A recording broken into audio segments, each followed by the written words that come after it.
The human mind is just not prepared to process. I don't think it's prepared to process death in general, especially in the Western world.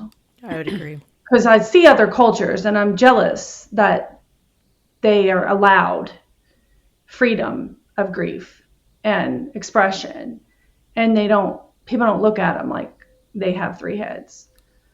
So while my mother's loss prepared me in ways of kind of, sort of, what grief would feel like, but I would argue with anyone that you just can't prepare for this. The way that your children change you, they make you a different human. Losing them does exactly that, but it's mostly negative. Can you pinpoint anything that was helpful for you to be able to put one foot in front of the other, to be able to get out of bed?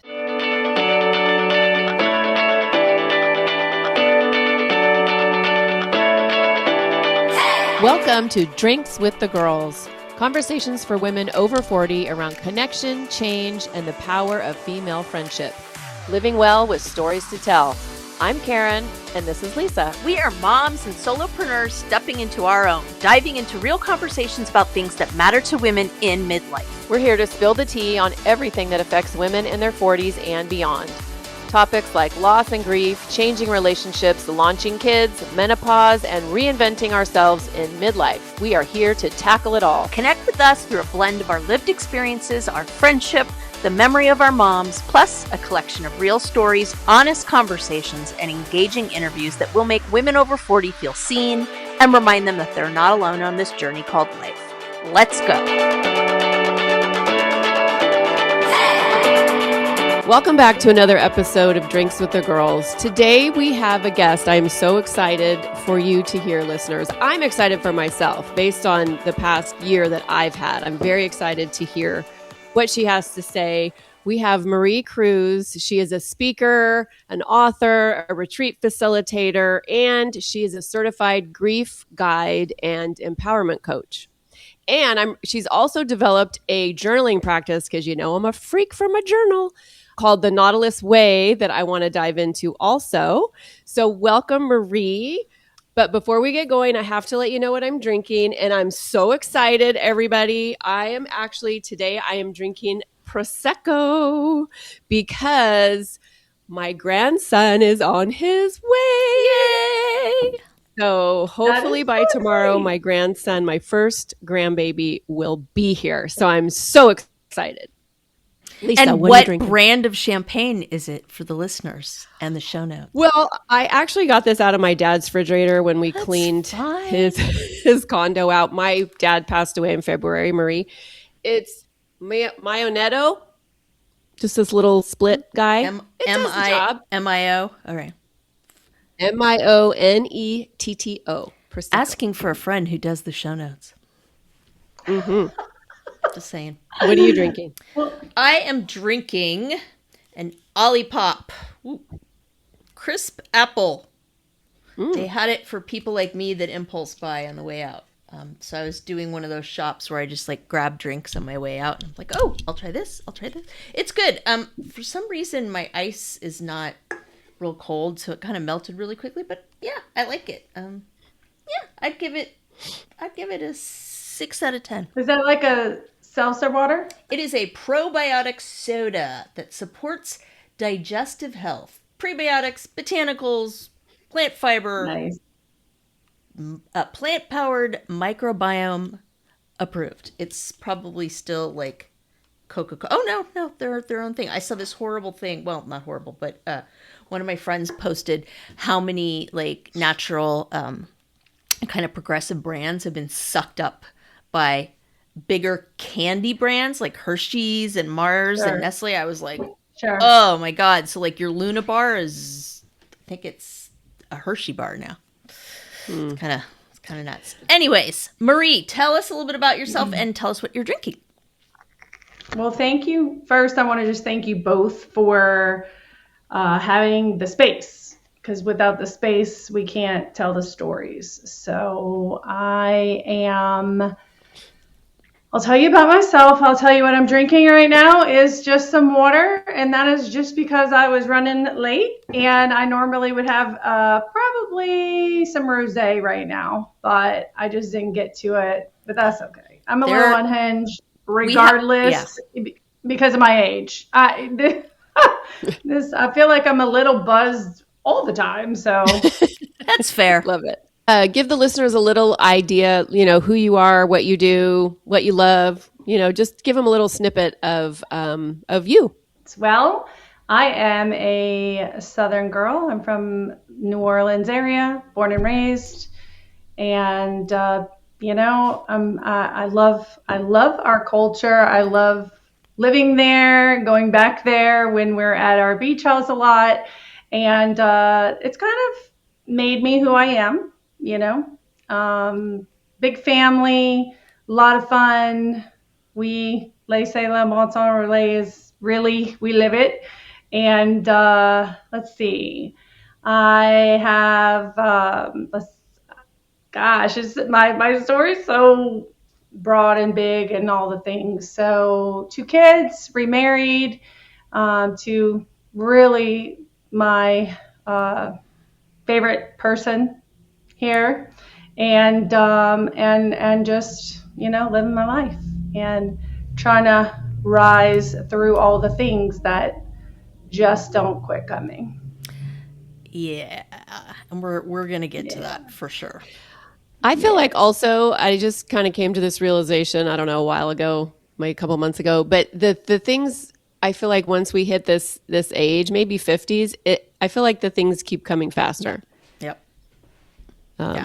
Life just keeps putting the curveballs in my way. And I had this fantasy that once I got to this age, I would be, things would be easier, but just, I don't feel like it's quite going that way, but we'll dive into all that.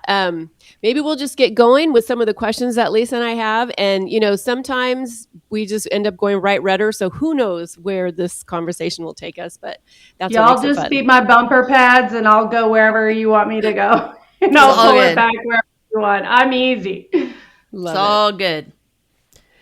So you've lived through some pretty significant losses that changed someone forever. And you can, dive into as much as you want about your stories around that. But when you look back at the woman that you were before those significant losses, what would you say to that woman?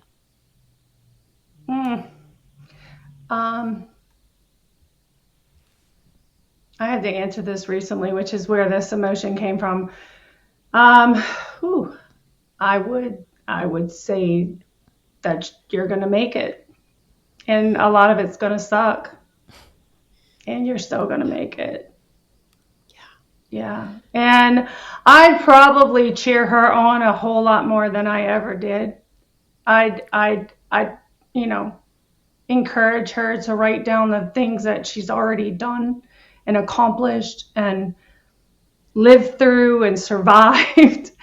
The person that I was just before all of these major things, the last set of major things happened. Yeah. I feel like sometimes, a lot of times, we're our worst cheerleaders. Like, it's just like, really? Frenemy in my head?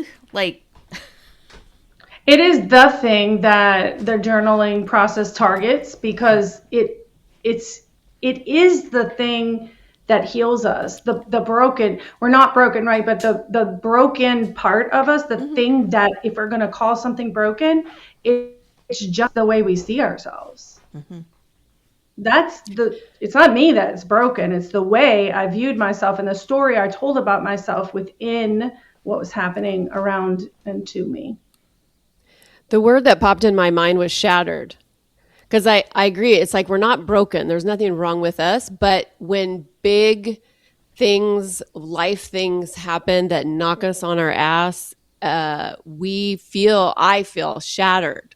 And it's like, that plate, it's like I have to figure out how am I going to put all those pieces back together. And I love what you said that you would have told your prior self, you're going to make it, because we don't feel that way in the moment. Like there's No. so many times you're like, I am not going to survive this. How am I going to make it through? And then we do. Yeah.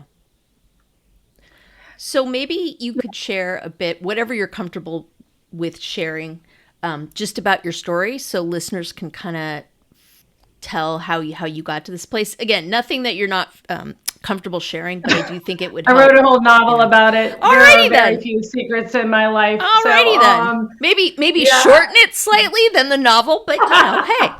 Oh yeah, I have the cliff notes. I'm pretty good at that. So the story of my life is interesting in its entirety because of it kind of, builds, right? So parents divorced when I'm 6. Mom raises 4 kids by herself, no child support, dad's gone. Get married young, have babies young, 2 by 21. And then somewhere in my son's first year of life, my ex-husband, who was a beautiful soul, but a troubled soul and more abuse than probably most people I've ever known in my life, just couldn't overcome it. He then became an addict. So in my 20s, what became my nightmare also became the thing that saved me, because it pushed me to go deep and to look at myself and my part in it and begin to investigate, how did I get here? Like, what put me in this scenario, and how do I get out? And how do I survive so that I could take care of my children, who, like, my worst nightmare would have been for them to have no father like I grew up with, no dad, and live in poverty. So his addiction pushed me to go inward. And I did for 8 years, solid, 4 nights a week. I mean, like probably now I can look back, a lot of my healing path, a lot of my returning to myself has been to go and look at her in those years, because it was fairly Herculean. And it's hard even now for me to say that out loud, because it didn't feel like that at the time. It felt hard, but I just did it. I just did what I had to do. And so that laid the foundation for the rest of it. And when I was 30, almost 31, 30, I had enough, and we had another relapse, and I said, I'm done. And I didn't know how, but I knew I couldn't emotionally afford to go through it again. And I made him leave. And then part 2 started, where I regrouped and went to work and figured it out. And I did. I just did. Again, it's just in my makeup to rise, in my bones and my everything, to just figure it out, find my way. And I did, and I did some amazing things in my 30s too. I end up just in, working, I had 2 jobs. It was great. I ended up earning more than I probably should have for not having an education and, all the things. And then I left corporate America, became a health and wellness coach, featuring more like on the physical side of health and how the mind body is connected, and that if you take care of your physical self, one's going to feed the other, literally and proverbially. And so I did that for many years, about 5 years. And then maybe like 4 years. And that was like coming home to myself. Like, I had gone back to school to finish my degree. I wanted to be a counselor, but then I got into this health coaching, and it ended up being mindset coaching and empowerment coaching. And, I was coaching entrepreneurs. And if y'all know about entrepreneurial work, it's all mindset and personal development, all of it. And so that's what I became. I was coaching teams. I was doing all this really cool stuff and doing well at it. And I had since gotten remarried and was really living what I would have said was my dream life for where I came from. And I think that's important, because when we look at people and we see where they're at and we limit them by education and opportunity and those things, then I don't know. I think it's more than that. I know it is because of who I am and where I'm at in my life and where I was then. So, by that point I'm 42, and then on a given Thursday, my mom she just died. And she was only 64, and she wasn't like dying. We're all dying, but it was an imminent, and we found her. So that was its own beast, PTSD. And then it was just, okay, now it's like the universe handed me this box of rocks, or this bag of coal that I had never held before, because I didn't know what profound grief was like.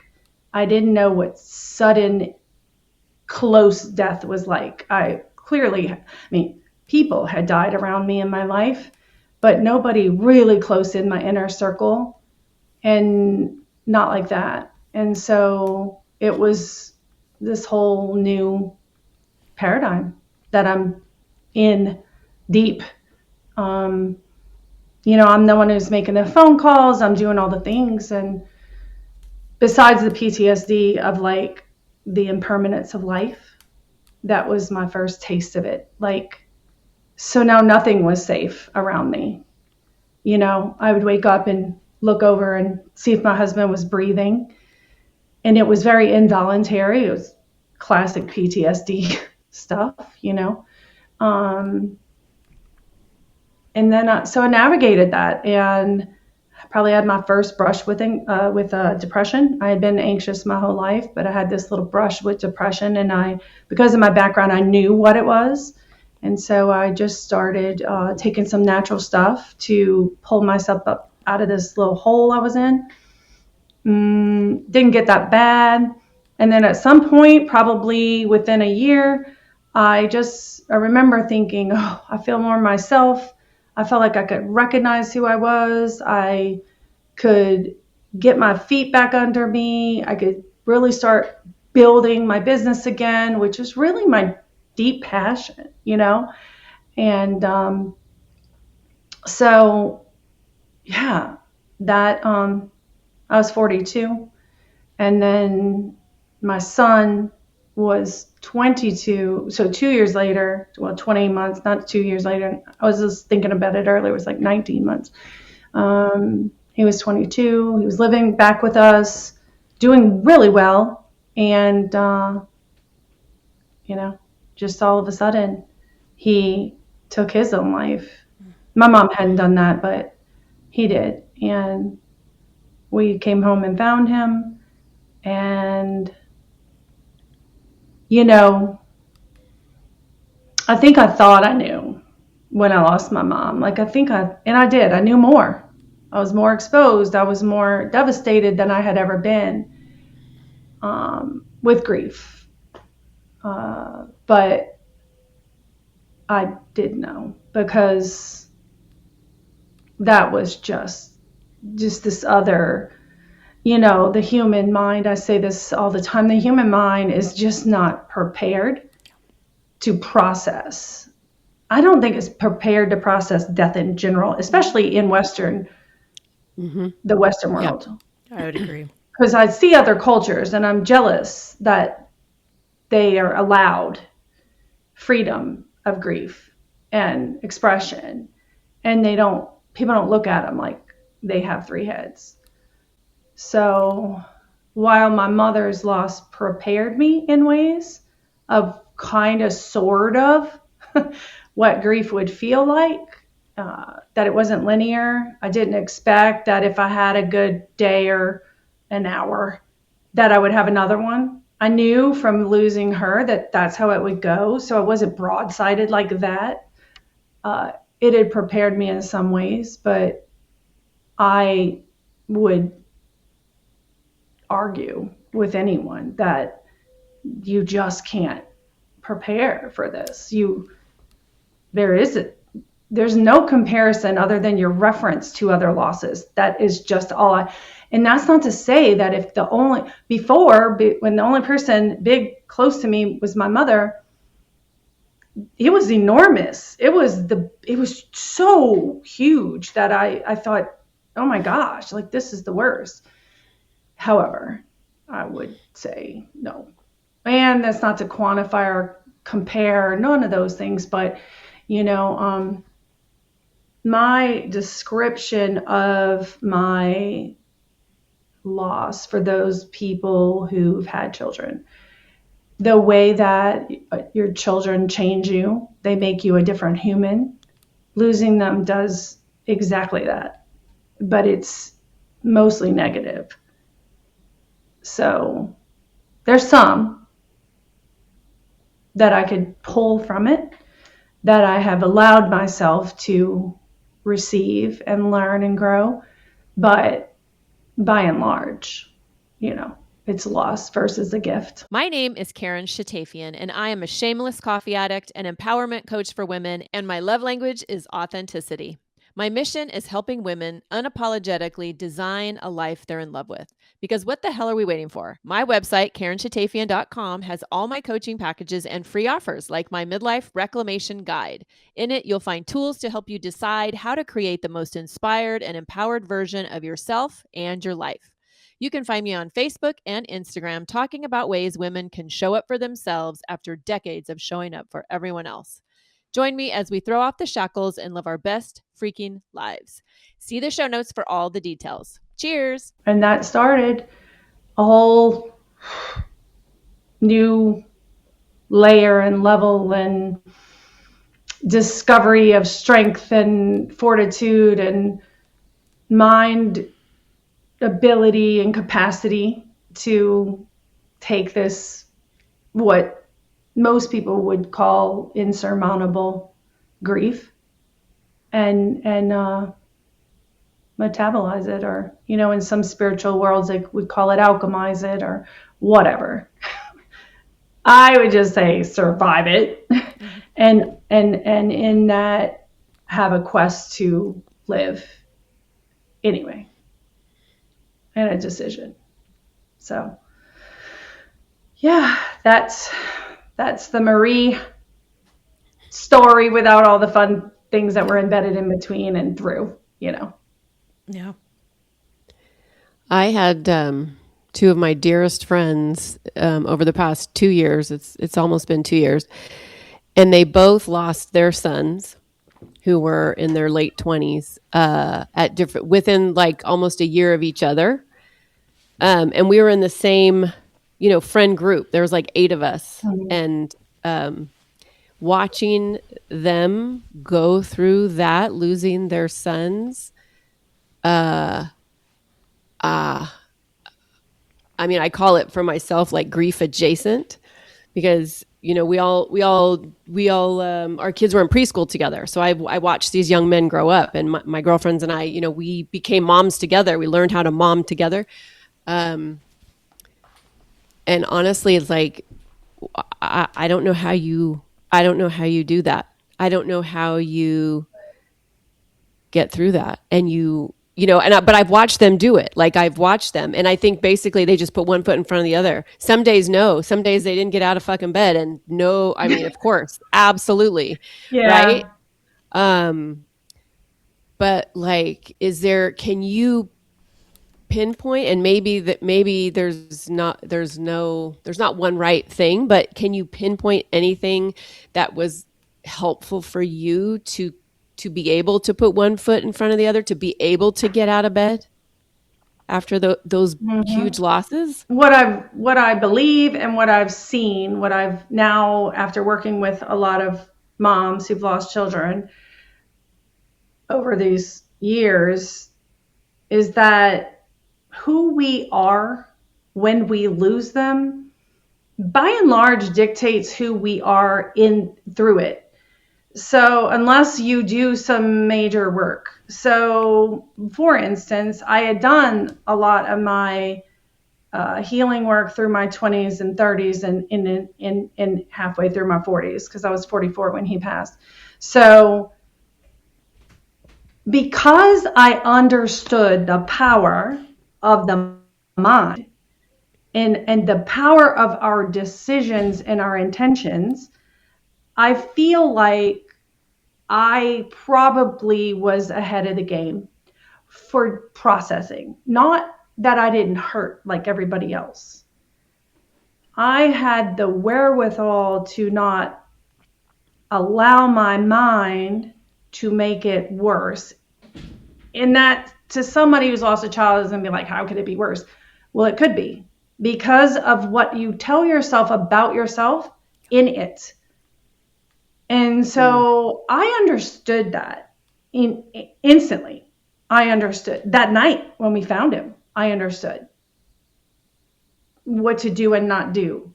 And I was pretty inebriated when we came home, by the way. So, which is a blessing and a curse, right? Because it's muted, but then it's distortion on how you react. So all the things, who knows?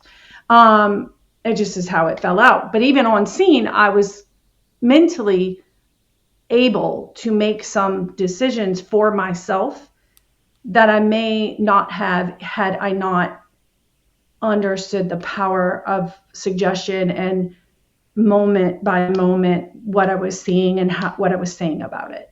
So I had the good fortune of I was reading a book. It was more on the entrepreneurial phase by Tony Robbins before I lost my mom. And in the book, it just, I don't remember what it was, but somewhere my mind put together that when something or someone passes, that they are gone from the body instantaneously.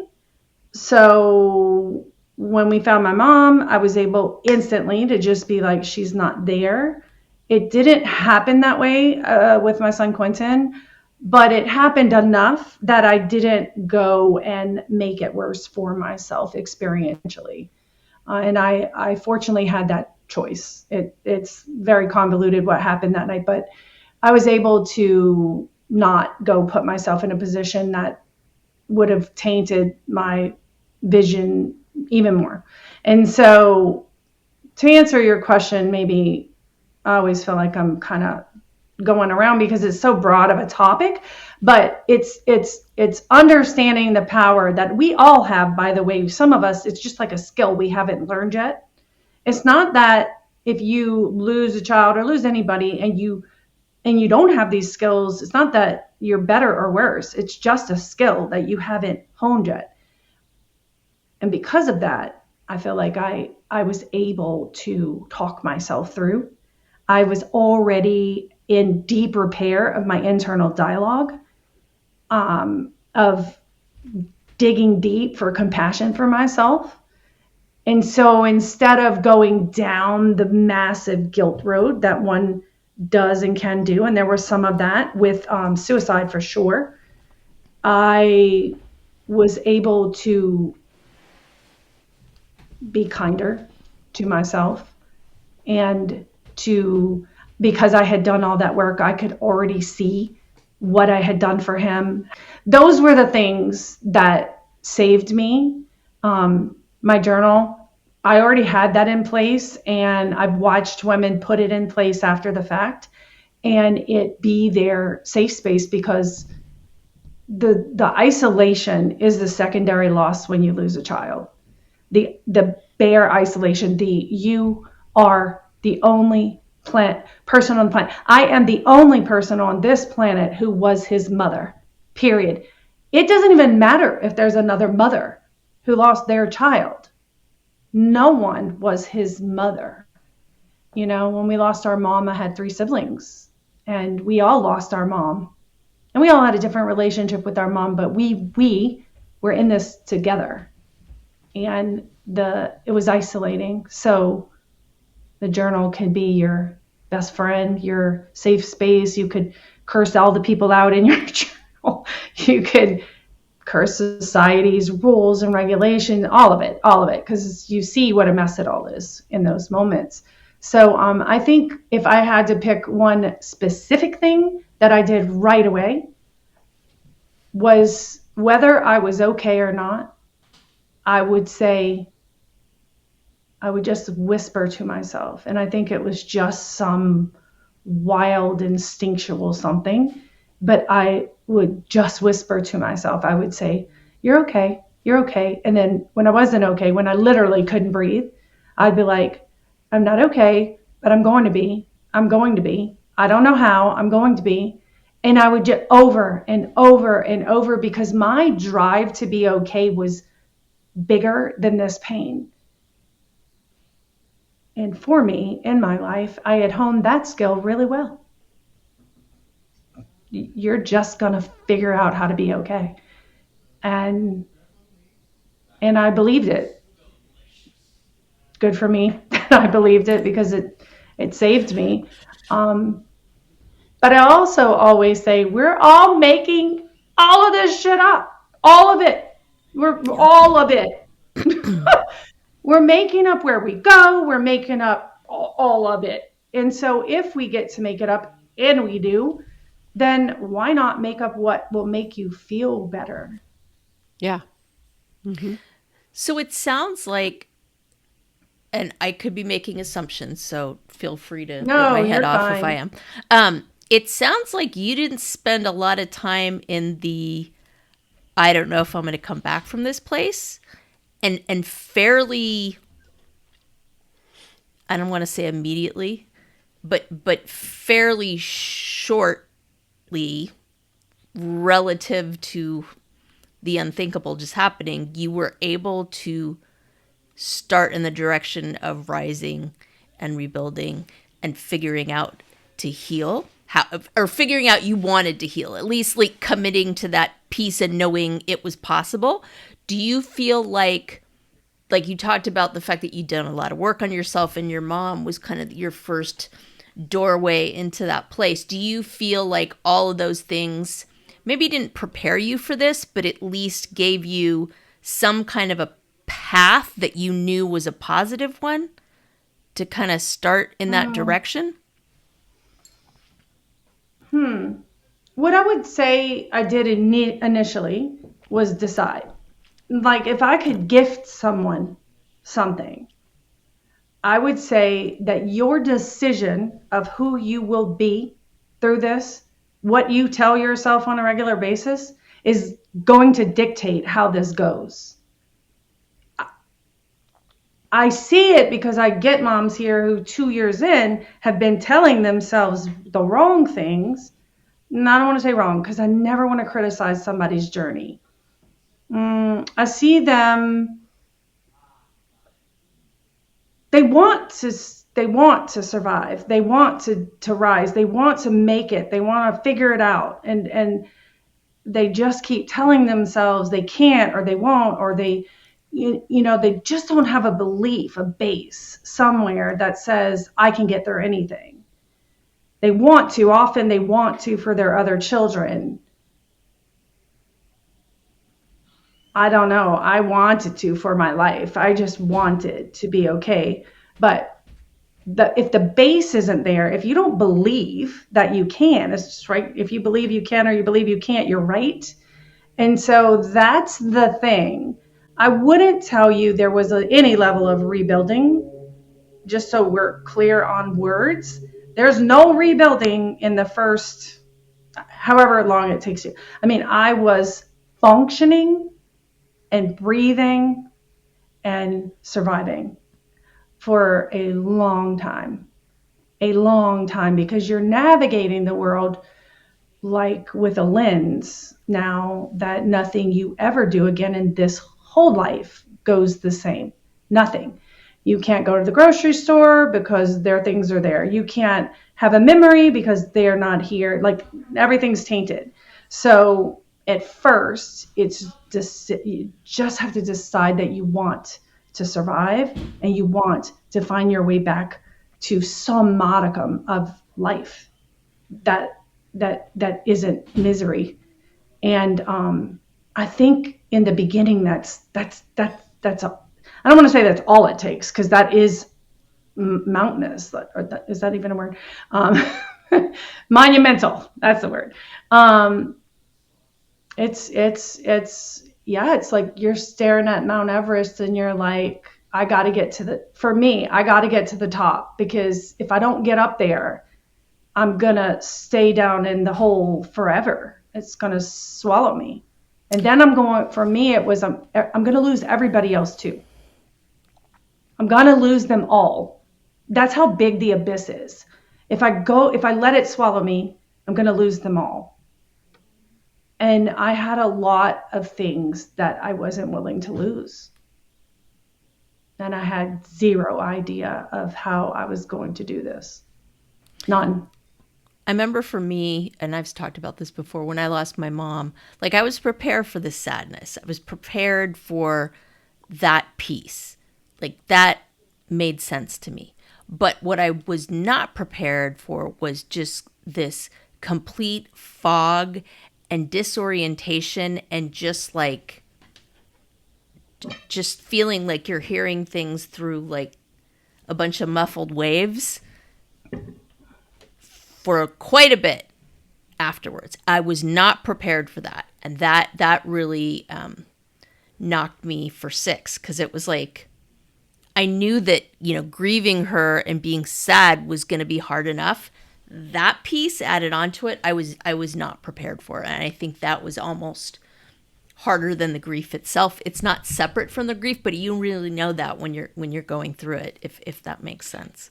No, I think it's confusing and it's unnameable because you don't know it's coming. So fortunately, I use that term loosely, when I lost my son, I was prepared for that.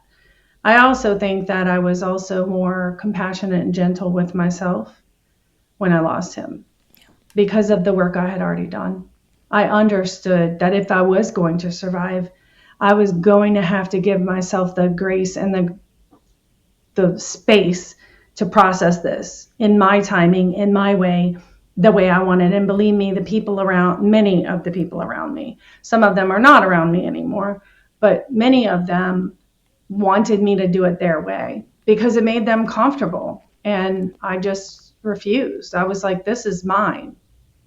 And I'm going to do it how I need to do it. And so I know what you're talking about. The fog I think that's the thing that kind of put me in that depression after I lost my mom, because I was like, I think I'm going a little crazy. Like you're in, it's like, well, menopause, the same thing happens. And so, but there's really no name for that until you know what it is. But, yeah. So I think for when I lost my son, I kind of knew, and I think I even knew as it's unfolding that this is going to be even more intense and more lengthy, because it was a different relationship altogether. My mom and I were not bad with each other, but we also weren't like good friends, We were good, but we were so different people. We just didn't, So it wasn't like losing my best friend. And I'm sad, extra sad for some women who lose their mothers and it was their friend, like their confidant, their person, that I could see how that complicates things even worse. But no matter what, you're still navigating all of the relationship dynamics when they're gone. Like, what did I do and didn't do, and what could I have done? And that just self-doubt and all those things start to come into play.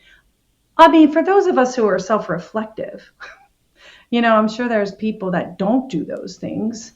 But yeah, the brain fog of grief is clearly another secondary, so many secondary losses in grief. We don't just lose them. That almost seems like you could make it. Hey there, I'm Lisa Corachella McDowell, your midlife Pacific Northwest princess, here to guide you in the art of next leveling your life. I'm passionate about women's health and wellness in midlife, especially for moms parenting kids with unique needs like I do. I truly believe we can learn, grow, advocate, and care for the planet while taking care of ourselves and our families. And I'd love to help you do the same. And I'm beyond excited to tell you about my membership for maxed out mamas just like me the Empowered Parent Collective. It's a space for parents to confidently advocate for their kids, build inclusive communities, educate themselves, and find balance and support along the way.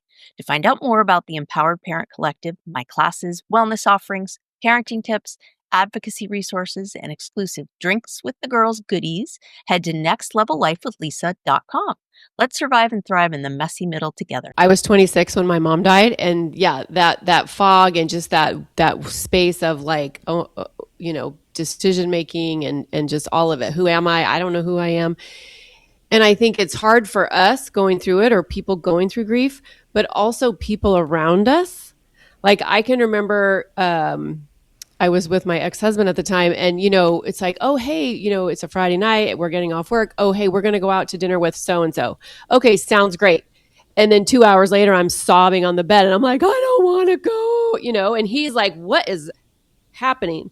Like he didn't know because he hadn't really at that moment experienced, so I think it's hard because not only are we having to walk through this ourselves and figure out what's going on for us, the people around us don't know what's happening with us either. And so then having to figure that out too, it's like, yeah, it just makes the baggage heavier with that. Well, and especially if they haven't had, yeah, and it could be different layers, right? You could have lost your parent, but if you didn't lose your parent to sudden loss, or the thing that those extra layers of loss that complicate it even further. And so it also, like, every relationship is different. My husband losing his dad was different than me losing my mom, even though we were close to both of them. His dad was his person. So it was a different, so, and if you haven't gone through something big like that, they have no idea what you're going through. They don't understand that you don't even know what you want. They think, what I'm saying? They're like navigating the minefield of your emotions, except for they're not even feeling them. So I understand. I know what you're saying. So it does get really complicated for the people around us, and then relationships shift and change. And oh yeah.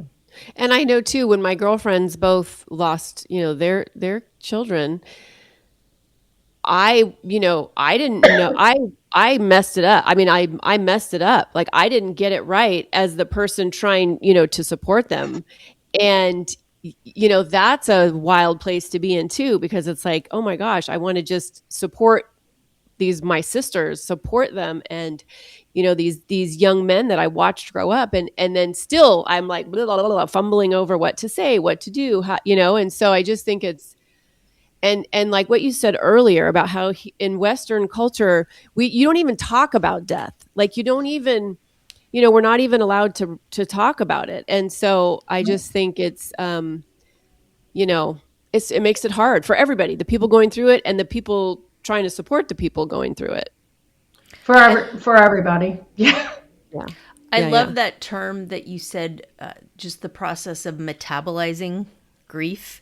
That's really powerful for me, because it's like, it's not like poof, one day it goes away.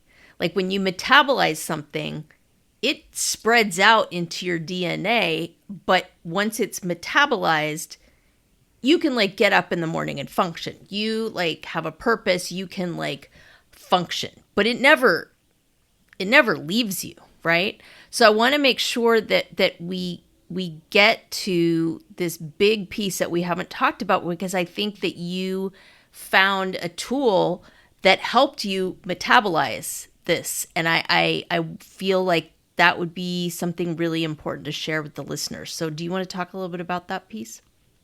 Sure. So before I lost my mom, about a year, my daughter, anyhow, I got this book, and it was about journaling, a journaling habit. And it's called The Artist's Way by Julia Cameron. Yeah. And my daughter gave it to me. She's an actress and a vocalist and all these things, but I'm really artistic. I'm a seamstress. I do all kind of fun stuff. And she gave it to me, and the book is about using the daily pages to connect to yourself, just to give yourself a voice daily. That's it. And I started doing it, and I started working through the book, and it was fun. And, I thought I was going to be some like Monet, like a painter. And I never really painted anything. So I don't know. I think that's glamorous in my mind. Right. But it turns out that, and I always was a writer, but that's what showed up. But that wasn't really what changed me. I mean, I did go on to author a book, but it was the daily pages. It was no matter what is going on in your heart and mind, it's giving yourself, like some people give themselves meditation time, right? They sit and they're with themselves for 10 minutes or 20 minutes. This is 3 pages. You just write, and you could write that you damn don't want to be writing this. You can write whatever's happening in your head. And that created a habit for me, like brushing my teeth. I just became a journaler every morning, and I wrote. And through that process, something pretty spectacular happens, and she talks about it in the book, but it happened to me before I got to the part where she talks about it. And I started to like receive something back in my journal, like guidance. I think much like people maybe get in meditation. I get that now in meditation sometimes. I'm not a meditator that much, but I started to receive this stuff back. And I remember not telling anybody for a long time because I thought they're going to think I'm nuts. Like they're going to think I'm crazy. And I think in the beginning, I just believed it was God, Maybe then as my spiritual beliefs shifted and melded and changed, I thought God, the universe, source energy. I was listening to a lot of Audible stuff by Wayne Dyer at the time. And, I was in the middle of a spiritual transformation already. So that led, so that the time frame is I started journaling in 2015. My mom dies in 2016. My son dies in 2017. And about 18 months later, I start running women's retreats for personal development and empowerment. That's what it was about, because it was tied to my other business. So these women it was entrepreneurial and all, but again, it was personal development and mindset coaching. And so I kept at the retreats trying to get them to do this journaling, but I didn't have a process. It wasn't a steps. It was just, I was just journaling. And I kept saying, y'all just write it down. You could see what you think. I knew what I was getting, but I couldn't yet articulate it or pass it on or teach it, other than giving them space at the retreat to write and us to talk about their writings and stuff like that. Probably another year or so goes by, and I just got frustrated because they weren't getting the healing power of journaling, what I was calling journaling, which was actually this process that I had taken all of my psychology and my schooling and all my therapy tools that I had garnered and books, all the things. And I had taken it and moved this journaling process around and utilized it. So I would have maybe a therapy session, and we'd talk about something, and then I'd go work it through on the journal. And so probably like 2 years into working with these women, I had a small gathering, and right there on that porch, I say this all the time, I channeled it. It was like the teacher in me just wanted to teach them. And this process came through. It was, we're going to do this, and then we're going to do this, and then we're going to do this, and we're going to do this. And what I didn't know then that I know now is it was clear identity work. It's healing the internal dialogue, which heals the way you see yourself, which heals your identity. And when we see ourselves in our truth and our light and our goodness, we live from that instead of the deprecating thoughts that we're always telling ourselves. So instead of Marie, who's never quite getting it right, I'm Marie, who's looking at what I'm actually doing, which is pretty damn amazing. And that changes who I am and how I show up and what how I move in the world. And so that's what this journal writing process turned into that day. And then after that, I packaged it, I put it online, And I started teaching it at all of my retreats. And now it is my signature process that I only work with. So my one-on-one sessions that I do with people, they do a writing before they come to me, and we know what we're working with. And it's, and by proxy, or whatever that word is, I also can't find my words often, but Same. I'm so used to it now. I'm like, oh, pig, pet, whatever. Yep. Couch, banana. So they if they do it and they grasp this concept, which isn't hard, but it takes a little practice, then they can do it by themselves, and they don't need me unless they get really stuck. And so, yeah, that's where that process came from. So, or how it appeared, or how it has gained energy and life. And so the first part is a reveal, which is stream of consciousness. It's just like, what's going on up in that head of yours? Because most of the time we don't look at it. We don't even know what we keep thinking over and over and over. And then we look for the pain points, the things that need attention, that need love. Somewhere along the way, I've explained it. I describe it like your younger versions of yourself pop up all over, and we see it, and we think about it like if they woke up from a nightmare, what do they need to settle, to calm, to just be okay again? So we go and we find those, and we do a rewrite. So we're writing back to the original writing, but we're writing back to it from a higher perspective, whatever you believe that to be. And of course there are nuances to it, right? How do we do this? What are we looking for? How do you even pick that out? Some people are like, the whole thing.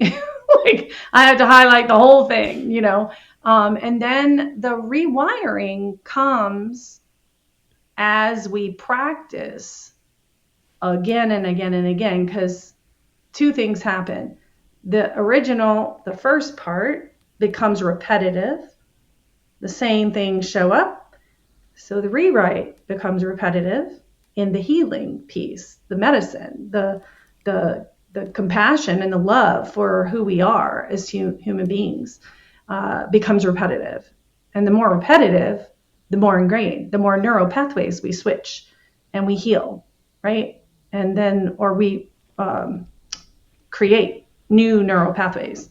So instead of the bike rut going down the same rut, which is the old, you're never good enough, now we go like, well, you know, it switches over time to not only are you not good enough, you are pretty damn amazing. Look, you've raised some children.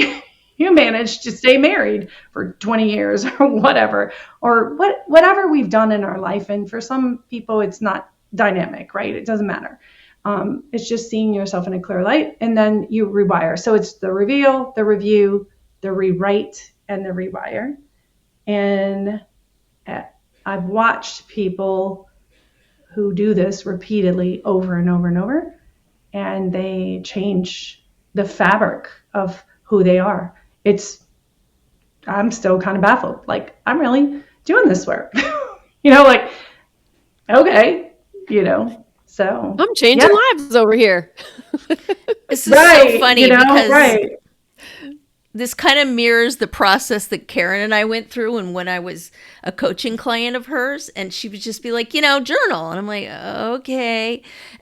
And I'd be like, well, what do you want me to write about? She's like, I don't want you to write about anything. Just write. And I'd sit there and right? And so when we went through this whole process, I really needed some kind of structure to make it happen. And she talks about the fact, she goes, you were my hardest client ever to teach to journal, but I became a better coach because I was able to do that. But I really resonate with the people that are like, well, I don't understand. Well, what do I write about? Well, but I don't know what to, you know what I mean? Like, I feel that. I still struggle with that. I still struggle with making it a habit and all of that. And I think Karen probably falls more on the side of people that, like, that's the tool and they're going to go for it. So I love the way that this kind of channels all that in one piece. I think it's hard too, because Lisa, she's not the only client I've had. And I don't want to call you out, girl, but Please do. you know, It's fine. when I you love you, have, you know. I feel like they were afraid to do it wrong. Mm-hmm. So there's an uncomfortability in just letting it all come out, Yep. and a little fear because you're like, what the hell is going to come out? Yeah. And that's for me, I think where it starts is it's like I'm holding it together and white knuckling it. And so pouring everything out feels very vulnerable. And so I have this block that's not going to make me feel better. That's going to make me feel worse. And so I think it's this subconscious piece of like, I don't want to let it out because once I start, I'm not going to have any control over it later. You and a lot of people. And, it's the illusion of control that keeps you It's not all in bullshit. control, because you have way more control when you get it out of your body and you look at it and you do something with it. It's just our human nature, right? I just am wired to open it all up. Let's look at all of the things. That's who I am as a human. And so probably because I'm uniquely called to this specific type of work, right? So, but I come against this a lot. And one of the analogies I like to share about that is if you have, let's say those emotions that you're not looking at are like kind of rotten, kind of toxic. They're sitting there. You're not looking at them, but they're there and they are affecting your everyday life. They are, whether you take them out and look at them or not, right? It's there. We have the illusion of the control. And so I think about like, if you have this jar and inside of it, there are some things in there that are festering and you want to keep the lid on because you don't want to smell it. You don't want to feel it. You don't, right? And you can keep the lid on, but it doesn't mean that the damage is not still happening in the jar. When the lid comes off, and that's the problem, the lid comes off and things that we don't have control over, right? Somebody pisses you off and you lose your shit. And then you're like, I don't even know why I got upset with them. And not everybody handles things that way, but that's kind of how I am, especially after a couple of drinks. So my thinking on part of it is like, we have an opportunity in our own comfort of our own space to hold a container for it, to kind of pop the lid a little, then you get to put it back on. Pop the lid a little, then you get to put it on. And understanding that we have full autonomy to not stay in it once we've touched it. That's too much. I don't want to touch it. But otherwise, it's just festering and festering and festering, and it's coming out at some point, at some time. And it might be when life shatters you. And now all the things that we didn't actually care about, not care about, I don't want to be negative at all, but all those things that we didn't hold tenderly and give our attention and love to are going to get their due, because it's all going to get its due, just like grief.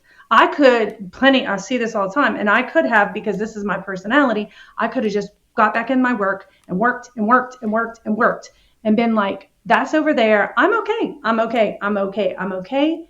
And we can do that, but it's going to get its due.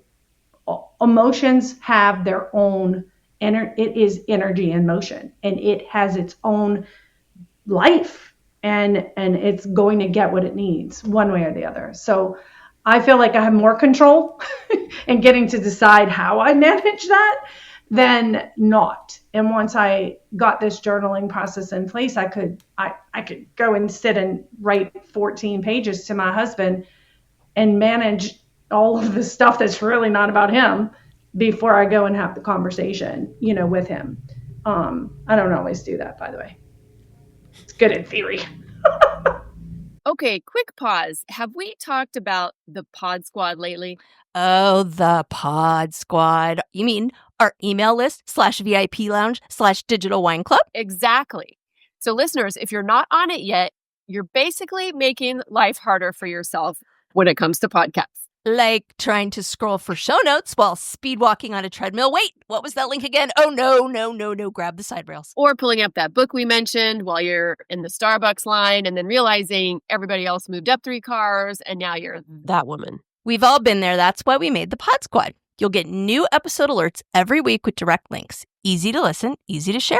And show notes straight to your inbox. So when we drop a life-changing product, book, hot tip, or yummy new drink, you're not rummaging through your memory like a woman searching for her reading glasses when they're on top of her head. It's organized, it's helpful, it's for you, babes. So join the Pod Squad. The link is in the show notes. Just tap it. Snacks, sarcasm, solidarity, And obviously, fighting the patriarchy. we write at dawn. That's what I would say to someone, but I get a lot of people. And what I will tell you is 100% of the time, the women who are in my arena, whether it's retreats or one-on-one or small group stuff I do, even the non-writers, they're like, oh, like I didn't know that it's not about being a good writer. It's not about being eloquent or whatever. It's about literally dumping whatever shit's in your brain out onto the paper and allowing it to breathe so that you can decide what you want to look at. And sometimes I'll start to do the work with them and something has shown up and they're not ready and I can see it, or they are telling me, I don't, I'll ask a question and they'll say, I don't really want to go there right now. And I'm like, perfect. That's exactly right. So now you just know, you bank it, you set it on the shelf. And one day when you're by yourself at home, write more about it. Let it come out, cry it out, then put it back. And you get to go visit it whenever you allow yourself to, or feel strong enough, or when the world demands that you got no choice. And so like right now, here we are, you better go look at it right now.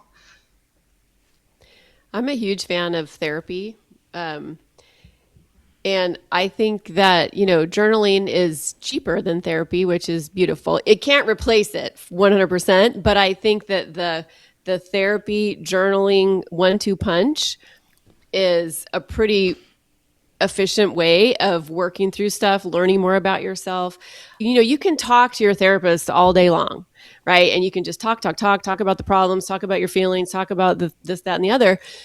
But what do you think is the difference and the power in actually writing, actually journaling the same things that you might be talking to your therapist about?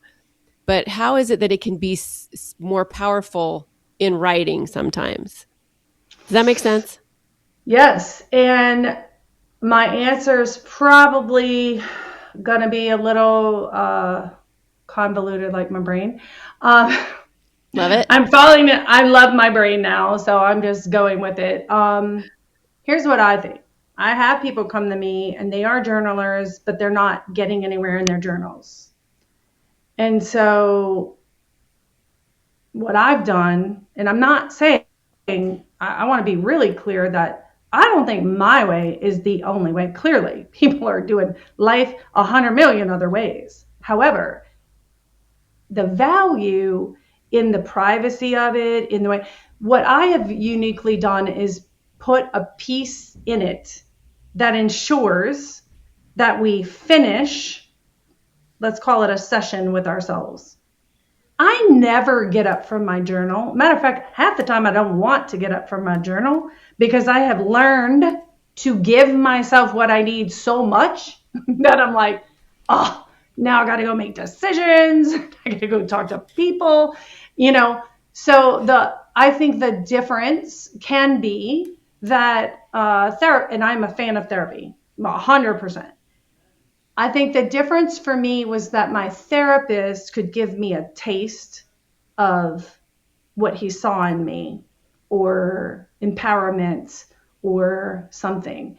But if you can learn the technique of that being the focus of the end of the journal, then it's literally like being with the person. We have these people in our life that pump us up and they make us feel like, ooh, I have friends like that, right?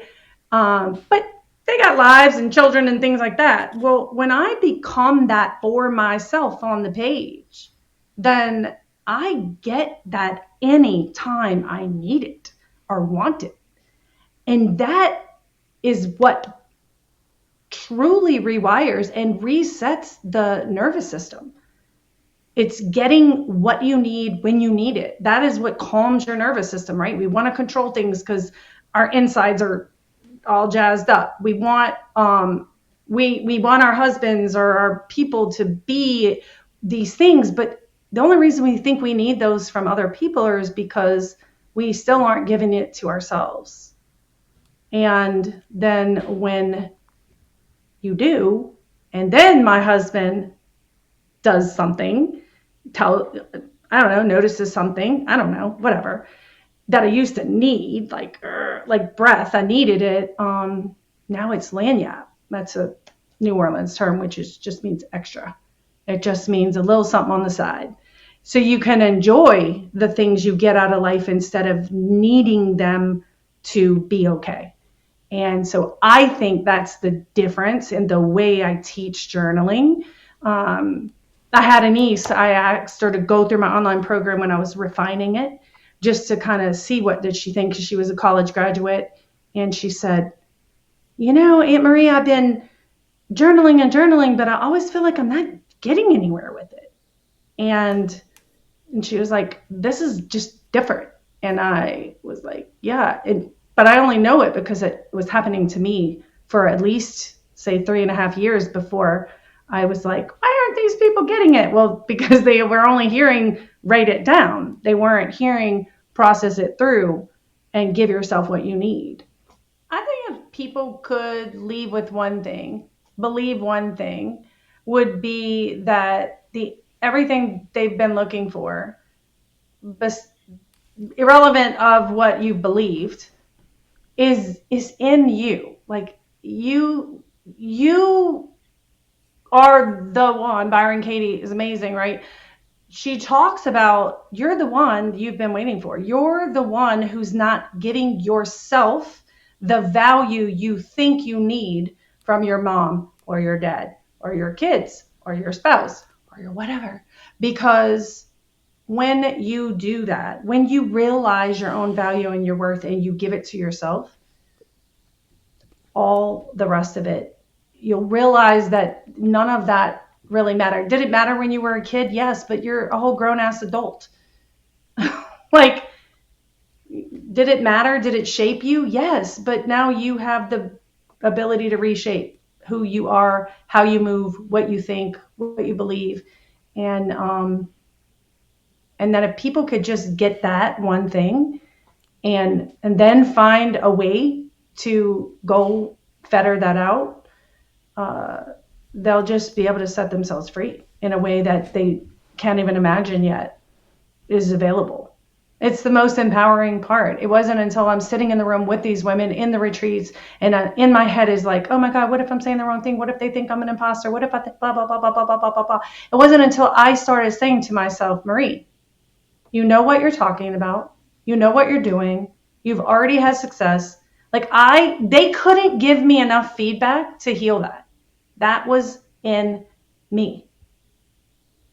And I'm the only one who could heal it. I think when you get to that point and you recognize that, and I don't want to say how simple, because it's not really, I mean, it is, but it isn't.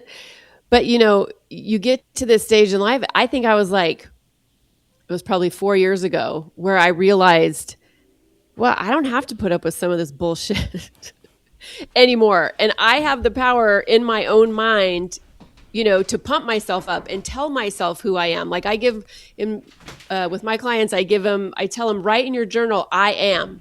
Just fill up your whole page. Of course. I am, right? And sometimes things will slip in there, like I'm forgetful or, I am whatever. But it's like, it becomes empowering, and then you start to believe it. And then you just, I don't know, you realize, I wish 27-year-old me could have figured this out. I wish I didn't wait, right? I know. 30 years to realize, oh my gosh, Seriously. It's all bullshit. There's no rules. All this is made up. Everybody is just trying to figure it out as we go along. Doesn't matter how old we are. And our own mind is what is either going to help us or hurt us. Yep. Like you said, whatever it is you believe, you're right. Yep. Yep. And I had the good fortune of working with a 19-year-old. And her grandma came to my retreat. And then she said, I really want you to work with my granddaughter. And I was like, okay, well, I hadn't worked with anybody that young yet, but I did. And I'm going to tell you, this girl did a year of ketamine therapy. It was it was so involved, the whole thing.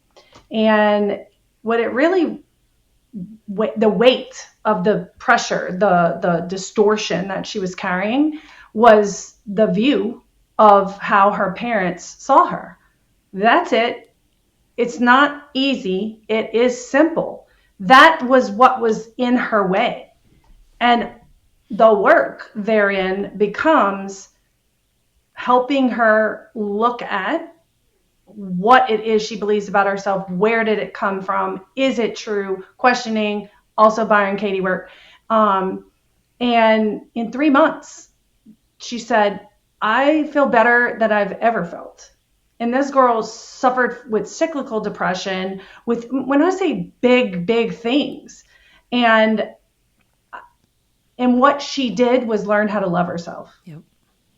But she couldn't, probably because of her age. And in the beginning, she couldn't just say the things and believe them. We had to dismantle what she believed by questioning where it came from and what's the whole truth. Were you a bad teenager? Did you do stupid shit? Okay, let's look at that. All right. And also XYZ. Like, what's the rest of the truth? Because the truth will set you free, but only if we have the whole truth. So I am a fan and am working on getting into work with some younger girls, because imagine a difference life would have been in my 20s if somebody was already pointing out to me that I'm surviving an addiction, a husband with addiction. I'm raising 2 babies, one of which was a very difficult child, my son that I lost, and I'm keeping it all together. Like, all I saw was what I was failing at. I saw that I was screaming at my children. I saw that I was impatient. I saw that, even all the way later in their lives, and I don't want to go too far down that, but like, imagine if we don't start in our 40s. Imagine all the empowered women that'll be walking around, I mean, and not even just what we get from like our parents and our direct family, but, society. We love to blame the patriarchy, just all these messages that we get. And when we're a young woman, we don't realize those are not the truth. Though we don't realize that all these little tapes playing in our brain is not the truth, right? So I love it. I am such a fan for what you're doing. I'm excited that you're working with younger women, because that's where it's at. I want to go in that direction. We do have technology as a problem with vulnerability in a group. So I can do it. I just have to do it more individual, because you can't,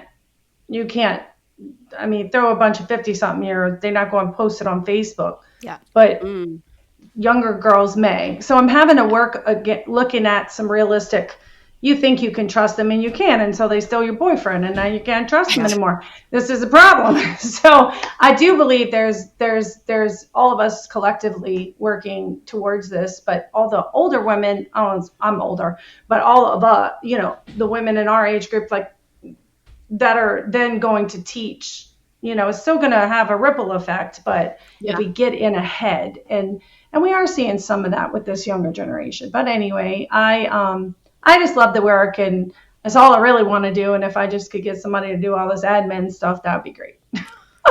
Yeah. We hear you on that. Oh, yeah. Sure. Believe me.